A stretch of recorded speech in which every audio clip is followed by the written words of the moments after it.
Hello, my name is Midnight Dave.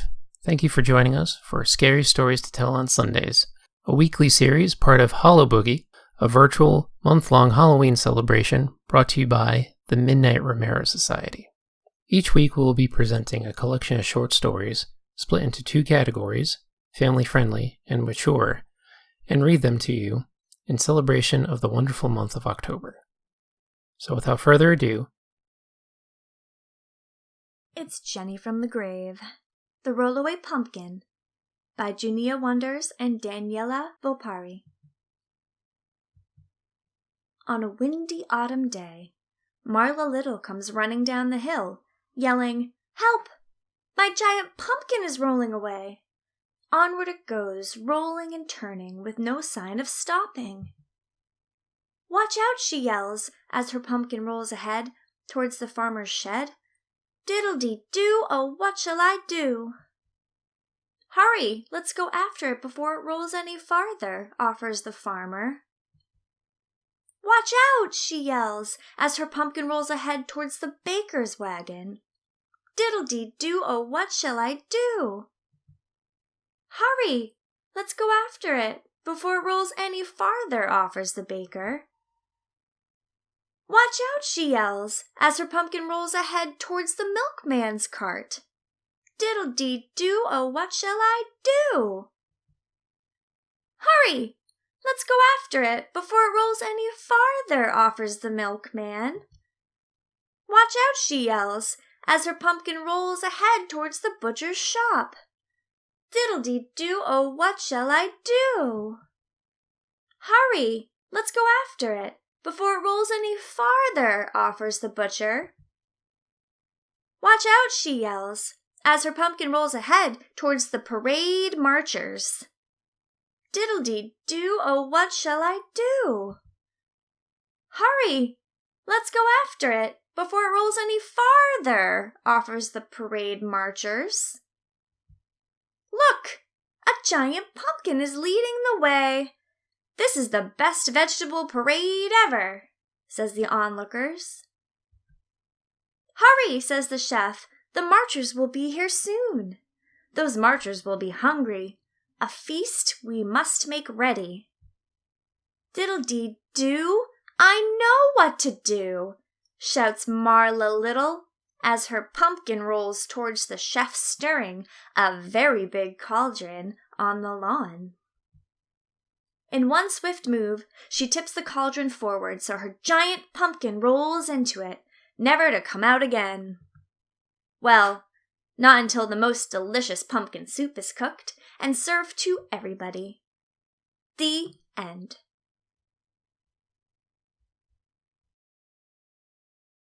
Popular home remedies and superstitions of the Pennsylvania Germans from the 1800s and earlier.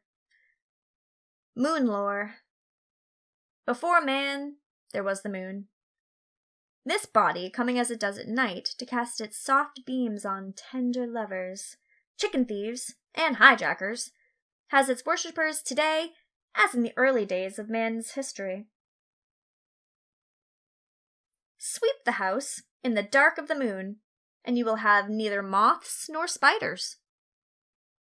You will go crazy if the moon shines on you in bed, or perhaps your features will be distorted. Smoked meats should be taken out of the smokehouse in the dark of the moon to prevent them from becoming wormy.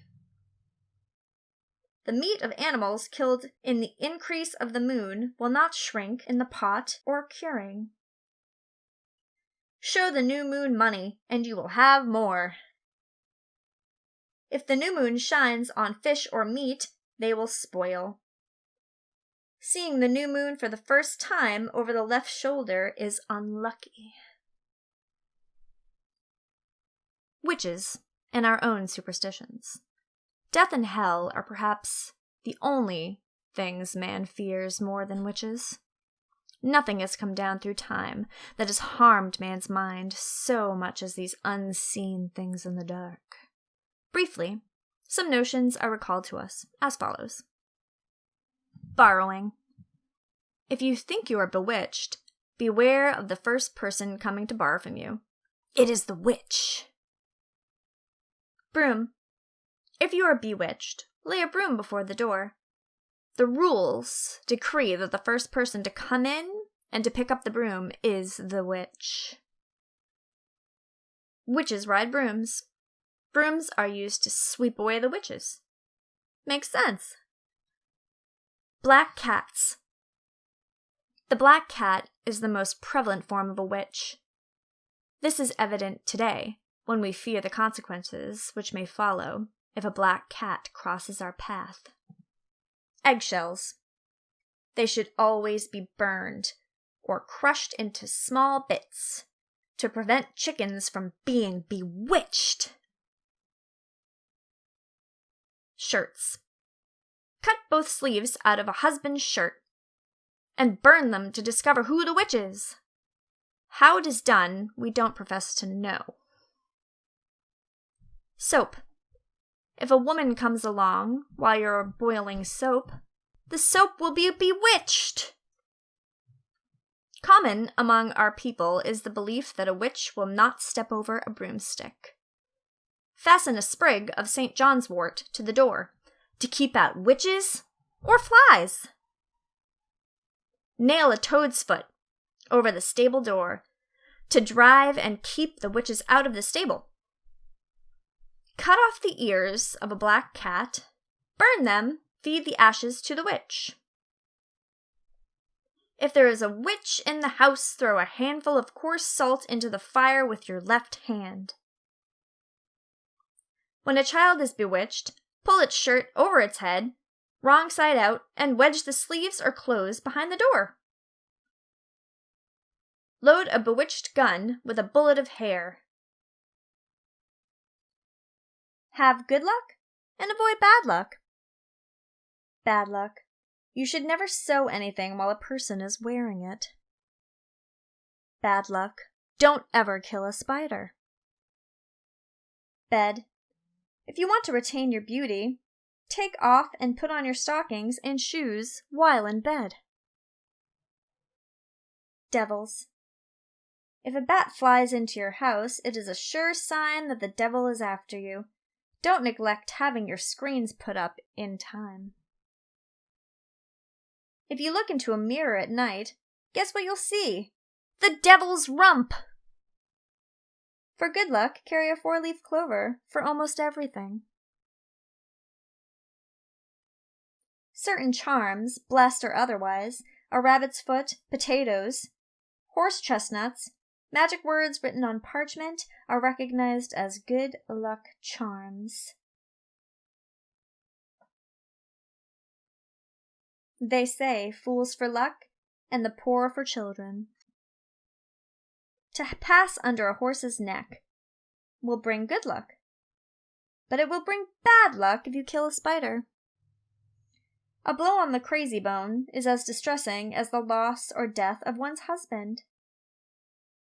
It is common to say whatever happens the second time will happen the third time.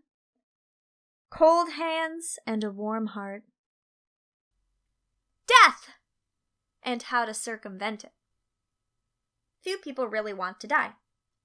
Being the one thing all must meet in time, we postpone the day by every means at our physical and mental disposal. Fancied experiences in the past have contributed to these beliefs, with many others, but no laws have yet been passed which will overcome what some people are utterly ridiculous notions. Here we have them. Changing rooms. A sick person will die if changed from one room to another. Death omens. If cracks appear in bread while baking, whining of a dog beneath a window, a picture falling from the wall, if a cricket gets into the house, a sick person pulling at their bedclothes, if you miss a row while planting, a child crying while being baptized, if horses neigh at a funeral, sneezing at the table, all of these are omens of death. Do not erect a tombstone in less than a year after a death, else there will be another death in the family soon. Drowning. If the body of a drowned person cannot be found, throw a loaf of bread into the water. If the body is anywhere nearby, the bread will hover above.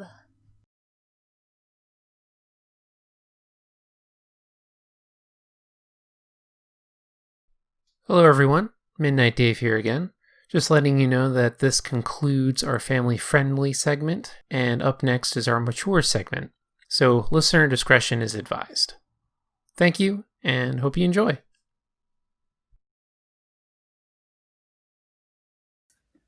Hello, this is Michael Welch of the Midnite Romero Society, and I am reading for Scary Stories to Tell on Sundays, a part of Hallo'Boogie.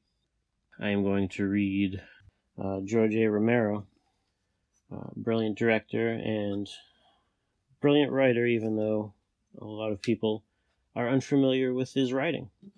So, before this, he did a children's book, and now is his first horror novel, and I'm going to read a chapter from it. It's not the first chapter. It is in the beginning of the book, though. This is the first, we'll say, horror chapter after things get set up. You don't need to know too much about what happened before, but to set this chapter up, we have two doctors about to perform an autopsy on a corpse that has been brought into their office. Chapter is titled The Miscarriage. The neck torqued. Luis's finger, instantly sweaty, slipped from the record button of his earpiece and landed on a binder full of notes that seemed to lose all factual status. The corpse's neck was striped with gore from Charlie's incisions. The right side cord, known to medical texts as the sternocleidomastoid, was taut as a bridge cable. 3 separate drops of blood snailed down it toward the slab. The rest of the world, in a tease of things to come, had gone dead. The silence was absolute. Luis's breath and Charlie's breath held tight. It felt like the fate of the world hung on that single flexed neck muscle. Then a dull gonging. John Doe's skull knocking against the table. Jesus, Luis whispered. His hand moved across his chest in a holy sign that he hadn't made in decades. Madre de Dios. He heard a soft thud on the floor and noticed in his peripheral vision the skid of a dropped human heart, bumped by Charlie's booty-covered shoe. He tore his eyes from John Doe. It felt like his eyes were being spooned out, what doctors called enucleation, and found Charlie holding her empty, blood-slicked, gloved hands before her. Nothing upset Luis more than the slide-whistle tone of his stalwart diener. How long, she gasped. After muscle contractions, the muscles, after a body dies. There's cases, I've read. The corpse opened his eyes with a sound like a tisk of a tongue, a swift damnation of the stupid sputtering of an outdated race. Luis's last, worthless word banged around metal surfaces as the corpse flexed his neck again, harder this time, and turned his head, attention apparently drawn by Luis's voice. And there he was, John Doe, looking at Luis Acasella. Beneath drooping lids, the corpse's eyes were clouded with mucus. Irises once the color of black coffee had turned mocha from some internal milk. Luis swayed his body to the left to test an unleashed dog's intent, and the eyes followed. The movement was uneven, but of course it was. The vitreous humor was skipping across dry sockets. Is this? Charlie looked at Luis. Acasella, Luis, is this? He did not respond, because whatever Charlie's question was, the answer was simultaneously absolutely yes and no way in hell. John Doe, however, did respond. The corpse redirected his head in Charlie's direction. More blood, cool and thick, syruped from the hole in his neck. His white eyes landed on hers. There was something soft there, like the cataracts of an old dog. They were also as unreasonable as stone. Luis's hand again moved by instinct, not to sign the cross, but to touch his earpiece. Whatever this was, it must be recorded. Jefferson Talbot might have won the election for ME, but it would be Luis Acasella who handled this right. Doing so might also save his sanity. He depressed the button. John Doe is moving. His voice was distant and pipsqueak. That's John Doe forwarded to the San Diego Medical Examiner's Office by St. Michael the Archangel on October 23rd. It's been 4, he consulted his binder, comforting checkboxes and fillable blanks. Nearly 4.5 hours since ETD, and, he looked at his watch, 3.5 since pronouncement. Vital organs have been extracted, but he is moving. Repeat, John Doe is moving, and in a most deliberate, the corpse lifted his right arm toward Charlie. Louis's first impression of the gesture, one he would carry until the end, was not one of violent threat. John Doe had awakened, and his first instinct was to reach out. Who could say why? For contact, for help, for security. But his right deltoid, having been victim to first a bullet and second Charlie's scalpel, hadn't the integrity to finish the gesture. The arm sagged. Nothing was wrong with the corpse's hand flexors. His fingers tightened, relaxed, tightened. This motion seemed radically different. This was no open-palmed yearning. These were claws out to snag, an idea worsened by John Doe's splintered yellow nails. However, he had longed for Charlie in his first seconds. Now he craved her in a different way. His half-lidded eyes bulged in her direction, and she took a step back, rattling the tray of surgical tools. Louise heard the zing of Charlie swiping her PM-40 from the cart. Though he could diagnose her fear from her blanched face and shaking hand, she did not look to be panicking. She held the scalpel at her side. That was good, though he did not like the way she stared at John Doe's clenched fingers. It was the expression of a woman on the edge of a dance floor being offered the hand of a poisonous man. Keep talking, he told himself. He hit his headset button. I've read cases, he continued, of contractions, twitches. But we're 4.5 hours in here. The arm, the head, they're moving in concert. I know what this is, Charlie snapped. It's a man staring at me. That's ridiculous. Put that in your report, Charlie said. The corpse tried to sit up. He couldn't, of course. The Y cut had robbed all strength from his abdominals, but there was no mistaking the effort. The flabby obliques quivered beneath a cake of drying blood. The gluteus maximus, flattened to the table, drew taut. John Doe rocked slightly, side to side, testing his equilibrium. He looked like an infant, innocent and ambitious, trying to roll over for the first time. This realization sliced Louise with a PM-40's ease. He thought of Rosa, in bed by now, the cherubic smile of her sleeping face. She'd been pregnant once, an event they'd celebrated with thoughtless enthusiasm until her miscarriage. Rosa had called him at work, saying she didn't feel well. Instead of going home, he'd suggested phoning their OBGYN. After she hung up with Louise, Rosa miscarried in the upstairs bathroom. She scrubbed the room afterwards so he never had to see a spot of blood. Subsequent exams diagnosed Rosa with uterine abnormalities that made bringing a baby to term unlikely, even risky. Louise assured Rosa he didn't mind, but sometimes when he had to navigate the bathroom by moonlight, his sleep-fogged peripheral vision caught the aborted baby coyly hiding in the bathtub, behind the toilet, in the towel closet, somehow living off trash bits, waiting to reintroduce itself to the family.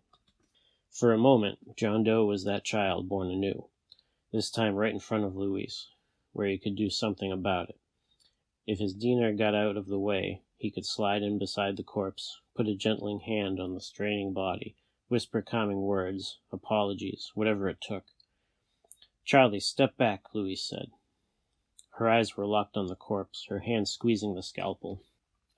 Rakowski, he hissed, step back. It was the miscarriage all over again. He waited too long to offer help. Rocking, John Doe achieved enough momentum to allow his torso to slip across his own bodily fluids and topple over the lip of the table. It was an ugly, profane fall, stiff limbs flailing, genitals flopping, the curtain of parted chest flesh rippling on the way down. John Doe landed on his back with a loud slap, spattering tissue across Charlie's legs. She scuttled backward, her free hand pulling the instrument cart with her. John Doe's arms and legs kept moving, the legs of an upturned beetle. Not dead, Charlie said. What did I do? He is dead, Louise said. I cut out his insides, she cried. What did I do? You dropped his heart on the fucking floor, Louise shouted. He's dead. He's dead. Was he trying to convince himself, or the people who might listen to this recording? He looked down. The heart, flat as a purse, was 2 feet away. Impulse gripped him, and he kicked the heart to prove to Charlie she was talking madness. The heart wept red tears on impact and bounced against John Doe's side, a pool table bank shot. It got the corpse's attention. John Doe found Charlie, now upsettingly far away. Lodged against table legs, the corpse had more leverage and was able to flop himself over. He began to pull himself along on a split belly. My baby, Louis thought wildly, is crawling already.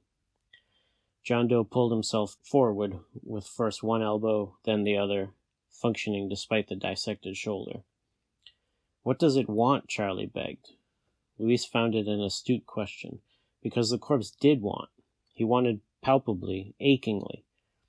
Louis pictured the pedestrians after John Doe's shooting, how little they'd cared about life versus death, how quickly they'd gone back to the Novocaine glow of the same gadgets he adored, how little they, or he, wanted anything real at all. The corpse had brought want slamming back into the world, his want to get closer to them, their reawakened want to survive. John Doe's limbs, slathered with autopsy ooze, fought for traction. He slid closer to Charlie, who did not look capable of further movement. "Stop," she ordered. The corpse did not stop. His jaw opened. Bloody drool sluiced down his chin. He heaved himself forward. His spine sank, and Louis wondered if the emptied torso and extracted ribs might result in total skeletal collapse. Not yet, anyway. John Doe's left hand snagged Charlie's tennis shoe. Charlie flung the instrument cart. Scalpels, probes, forceps, knives, and scissors all hit the floor with clacks and clangs Louis believed would reverberate forever. He watched John Doe's right hand land atop one of the scalpels. Again, it was as with a baby. Put something in baby's hand and baby grabs it. The corpse's fingers closed around the PM-40. The blade, kept razor sharp by Charlie, cut through all 4 fingers so deeply they folded against the back of the corpse's hand. Louis winced with a father's urge to console, but John Doe's expression reflected no pain.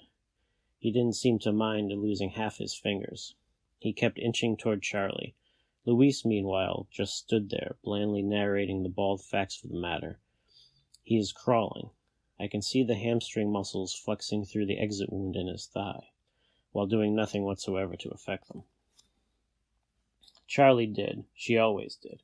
Louis had always felt that she operated in a real world while he bobbed in the ether of ideas. Charlie never ran out of stories of youthful partying, drinking, and getting high, all while navigating creeps and gropers, from crap job supervisors to med school professors. She'd been mugged 3 times in the Bronx. She'd defended her drunken old man, Maury Rakowski, twice in bar brawls. She'd once tackled a burglar robbing a liquor store. Now Charlene Rakowski reared back and made one hell of a kick. Her sneaker struck the corpse square in the chin. John Doe's head snapped back. The weight of his skull twisted him sharply right. His pelvic bone pivoted through his own lubricating sludge until he faced Louis. 2 teeth fell from between John Doe's lips, borne on a cascade of pink slime. As if nothing had happened, he recommenced crawling, now towards Louis. The movement broke Louis's paralysis. Unlike Charlie, he had no hem in him, but if he held it together, he could still be of use. His recording of this event, whatever it was, must be delivered before the next impossible event prevented it. He whipped off his earpiece and rushed to the computer. He jumped on the stool so fast he nearly bounced off it. His gloved hand smeared blood, a hallucinogenic red, against the mouse's white plastic. He cursored for the VSDC app, overshot it, tried again, overshot it in the other direction. "Sucks!" Charlie cried. "We'll shoot him with sucks." "Get it," he confirmed. Louis heard booty-coated shoes rush away, followed by the creak of an opening autoclave. A small clink indicated the removal of a hypodermic. A squishing noise drew Louis's attention, and he glanced to the left to see that John Doe had followed him. Behind the corpse trailed a foot-wide smear of blood and fluids. Louis cursed, then single-clicked the VSDC app, then triple-clicked it, neither of which did squat. "Shit!" he shouted. A blur. Charlie darting past Louis. He heard her keys jangle as she unlocked the glass door of a pharmacy. With hands this unsteady, it would have taken him 10 tries to do the same. He looked back at John Doe. The thing had halved the distance toward them, 10 feet away now. The dead man's back was beginning to droop into his vacant body cavity, his spine becoming a reptilian ridge. The milk white of the corpse's eyes glowed as the monitor brightened with the VSDC app. Luis hissed in victory and stabbed his earpiece with a cable connected to the desktop. He cursored across the interface, clicked open a menu, and slid down to choose an option. Too far, the wrong direction. Shit! He clicked back and was met by the circle of hell, that ubiquitous pulsing weight symbol. He swung his head back. John Doe was 6 feet away, having trouble with the corner of a cabinet jabbing into his side. The left flap of his chest had adhered to a dry patch of floor. The flesh stretched as John Doe struggled. Luis watched hairy epidermis rip unevenly, revealing beige fat underneath. Back to the computer. The circle of hell still circled. A crisp crack, a scream. He looked up to find Charlie in a posture of comic terror, both hands clutching the air beside her ears, the hypodermic shattered at her feet. "Fuck me," she wailed. "Plastic," he shouted. "Use a plastic one.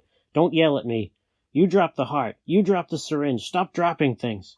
Charlie ran for another needle. Back to the monitor. The app's home screen again. Luis pulled down the menu with arduous care and clicked to load the VSDC's entry page. A meaty ribbon of flesh lay by the cabinet corner like a dead snake. John Doe had pulled his love handle straight through it. The dead body was 5 feet from Luis. John Doe used his good arm to pull himself a few inches closer and reach for Luis despite the distance. When his fingers closed on nothing, he returned to crawling. The thing was stupid, Luis realized. For some reason, the idea stung, as if he just indicated himself and everyone he knew. Now beside Luis, Charlie inserted her fresh needle into a drug bottle and raised the plunger, filling the translucent hypodermic with liquid. A neuromuscular paralytic that took mere seconds to kick in. Was used by anesthesiologists to relax a patient's muscles, to allow insertion of an endotracheal tube. Too much could be fatal. Tonight, Luis had lost all sense of fatal. He watched Charlie fill the entire barrel. Back to the computer once more. The icon of his transcribed voice file was waiting, as innocuous as the hundreds of others he'd sent during his time on the job. He clicked it and hit send. He waited for the confirmation, prayed for it, but never got to see it. Cold flesh enveloped his ankle. John Doe had grabbed Luis with his right hand, the one sliced by the scalpel. When Luis kicked, the front halves of the corpse's fingers, attached by strands of flesh, flopped like loose shoelaces. This corpse couldn't hurt him, Luis thought, feeling a thin rod of scientific curiosity seep through his panic. Maybe he'd sent the file to the VSDC too soon. Maybe there was more to learn here. Something historic. Isn't that what the sign in his office suggested? This is the place. John Doe's head jerked forward. Teeth clacked, chiming like china along Luis's pant cuff. Luis retreated a few feet from his stool. "The fuck was that?" he yelled. "He tried to bite you," Charlie said in astonishment. "The fuck? Move!" Her voice had gone hard. "I'm loaded."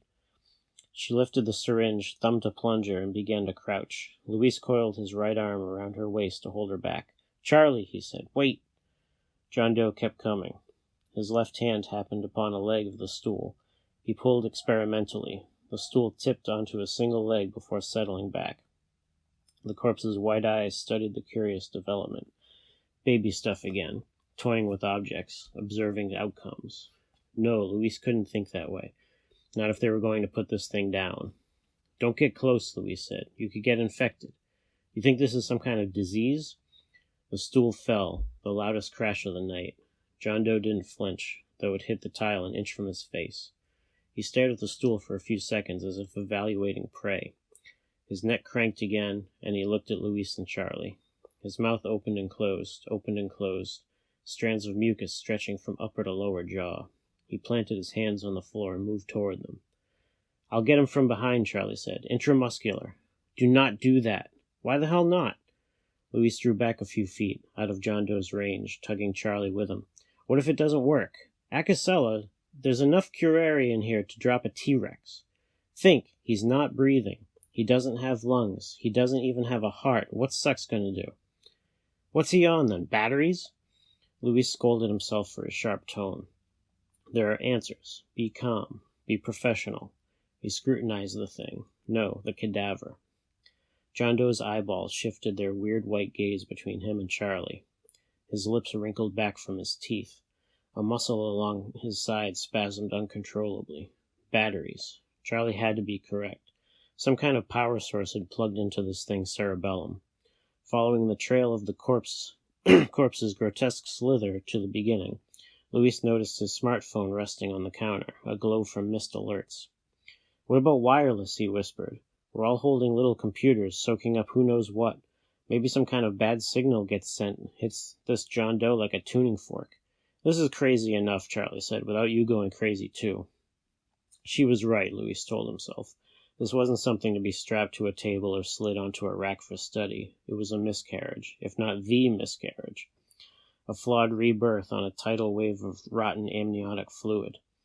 Like Rosa in the bathroom, perhaps Luis's job was to take care of this miscarriage so no one else had to see it. You won't think less of me, he asked softly, if I kill it? Charlie turned to face him, her smock crinkled against his. It's like you said, she replied simply. He's already dead.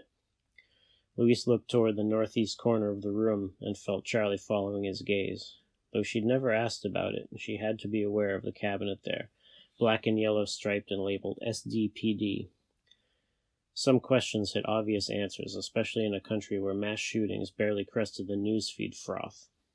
Luis remembered voting against the need for the police magazine, saying he'd rather have a bigger latex glove budget. Now he needed what was inside.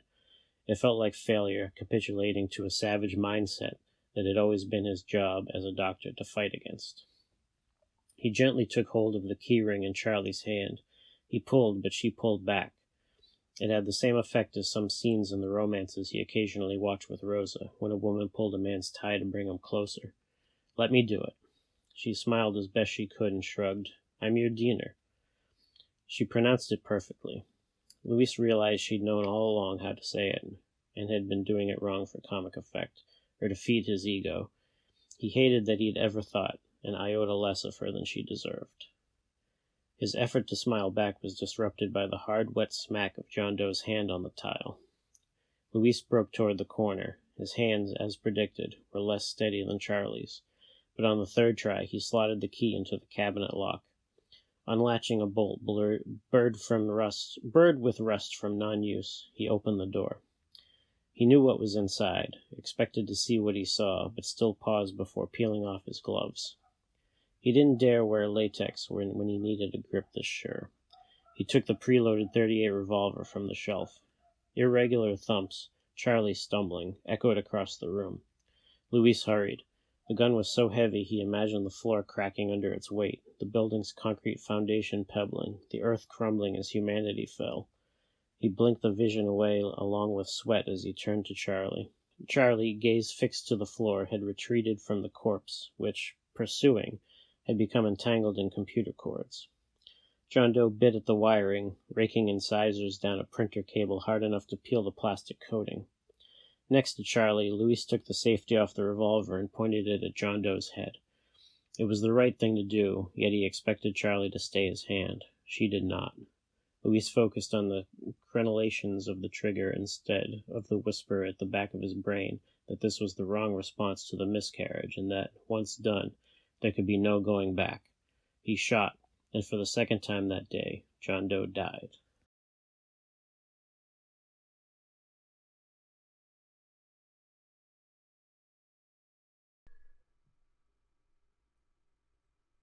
Midnight Dave here again. Thank you for joining us for this week's Scary Stories to Tell on Sundays.